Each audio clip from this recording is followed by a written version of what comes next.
Luffy's Gear 5th finally comes and makes his debut, and we were not disappointed. This episode was absolutely crazy. Animation completely off the charts, that's without question, but it was so Looney Tunes, to use the phrase, because not only were they using Looney Tunes sound effects, but the episode's animation was very, very wonky at times, so fast to the point where I saw a lot of tweets from people who didn't even understand what the hell was going on. But luckily, thankfully, to the magic of video editing, I can slow down some of these animation scenes and we can take a look at exactly what's happening. And some of these animation techniques that they've used are absolutely marvelous. I want to highlight a few of these because I was blown away.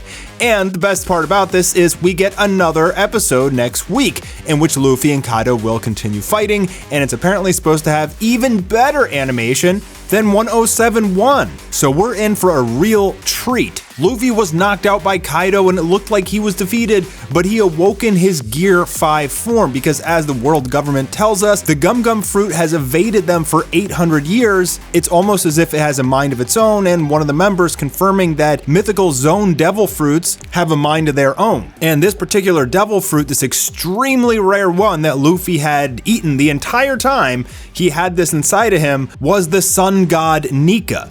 So Luffy takes on a lot of his appearance. He bursts with energy and his clothes go white. His hair is constantly flowing white and he has this constant flowing smoky clouds around him, kind of like a halo. The world completely morphs around him. He's so powerful that just laying on rock or sitting on it, the rock and everything becomes rubber around him, meaning he doesn't even have to use any energy, it appears like, to turn his surroundings into rubber. And it appears because he was also slamming Kaido all over the place, he can just easily unrubber it whenever he wants. We got some absolutely bonkers animations in this episode, including a moonwalk down in the air, a lot of characters' eyes popping out, Luffy seemingly twisting the entire world or flipping it, that really do make Luffy's form feel like a cartoony rubber god. And I feel like the animators probably had a lot of fun with this. So without further ado, let's talk about some of the more iconic scenes from this episode and break down some of the best animations from it. Okay, the first one I want to talk about here is Luffy's eyes flying out from his body, and then he kind of catches them and brings them back into his head, and then his hands fly through the back of his head all the way out the other side. And meanwhile, Kaido is using blast breath. So this whole sequence happened in just a couple seconds, and there's probably something like, I don't know, there's over 100 frames. So don't blame yourself if it was too fast. I mean, look at some of these frames though. It's a very, very loose art style. A lot of it, Luffy, he just turns into like a plume of color. There's really no detail on his character at all. So we get this kind of like ping pong animation of a high speed ball flying through the air.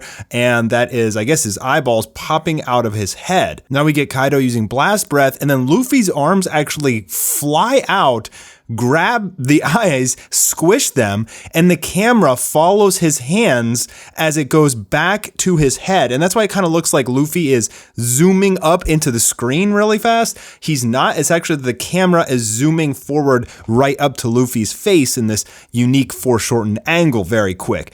It's an extremely unique and interesting animation. As you can see, it goes to the back of his head afterwards, as further establishing that kind of Looney Tunes animation style that we'll be getting accustomed to with Gear 5th. Okay, so this scene, a lot of people actually had absolutely no idea what was actually going on. They just knew it looked crazy, and it does. This possibly might be the animator Whelan Zhang. I'm not 100% sure on that.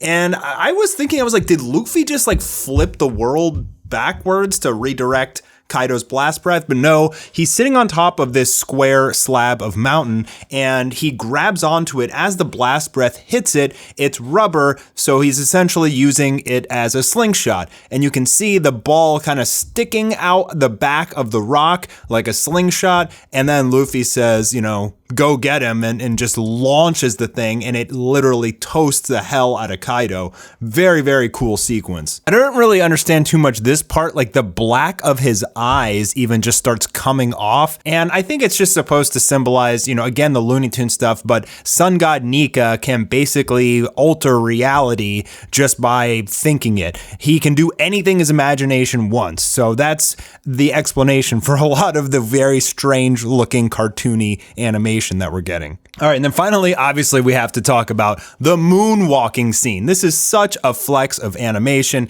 It happened so fast, I didn't even realize it was moonwalking the first watch through until I read a comment about it. And then on my second watch through, I saw it and I was just like, wow. I mean, the amount of extra work for just wow factor is very impressive, and the animation in general is impressive. I mean, look how loose Luffy is with just the line work and the coloring. He's even like evaporating and turning into energy and coming back. He drops down, his mouth stays, there's a trail of smoke, and he's screaming as he falls down. Yes, again, it is the Looney Tunes antics, but still, I mean, you just have to admit, this is just marvelous. I mean, watching it again in fast motion, it's just so fluid and creamy. Beautiful work done. I don't know who the animator is again, but those three animations I thought were particularly interesting in this episode and really just had my jaw on the ground. Not to mention, there was a lot of artistically beautiful scenic scenes with all of this grain and beautiful compositing. It almost felt like it was out of a 90s anime movie. Some of those shots were just stunningly beautiful. Yeah, it is a little bit jarring though, because you have like a lot of these very aesthetically pleasing scenes with this beautiful landscape, and then these crazy, like actually crazy animations of Luffy. There's so many of his body and face just looking completely weird, but it works. I mean, to me, it worked. I thought it was absolutely marvelous overall in terms of the episode. They absolutely nailed it. But the big question remains, was it bigger than Ultra Instinct? Back in the day, the Tournament of Power, Dragon Ball Super had a 1-hour special where Goku achieved Ultra Instinct for the first time, Ultra Instinct Omen, and battled against Jiren a little bit. The fandom went absolutely nuts. Crunchyroll for me was down a little bit during this episode. It was for about an hour. Eventually, it finally came up and I was able to watch it. For me, Dragon Ball Super was about the same, but a lot of people said they didn't have any issues watching this episode. So is Gear 5 going to be more iconic than Super Saiyan? That's the big question that everyone's asking. I may have to make a whole video on that since people are literally fighting about it on Twitter right now,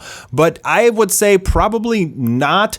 I mean, I thought this was a fantastic episode. You're giving Luffy the peak form, the ultimate God mode, and it's very, very cool for a series that's been going on for 1,071 episodes, and obviously even more in the manga.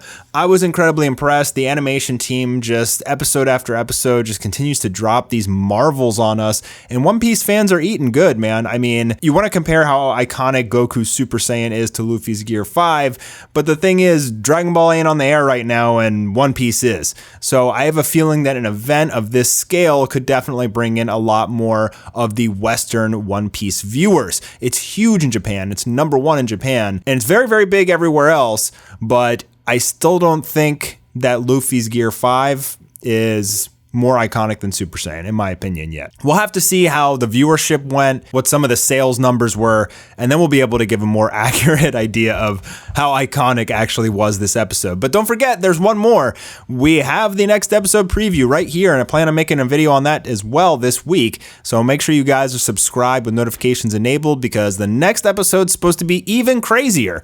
So everybody needs to settle down, because we're just getting warmed up over here. Thanks, guys. I'll see you on the next One Piece video.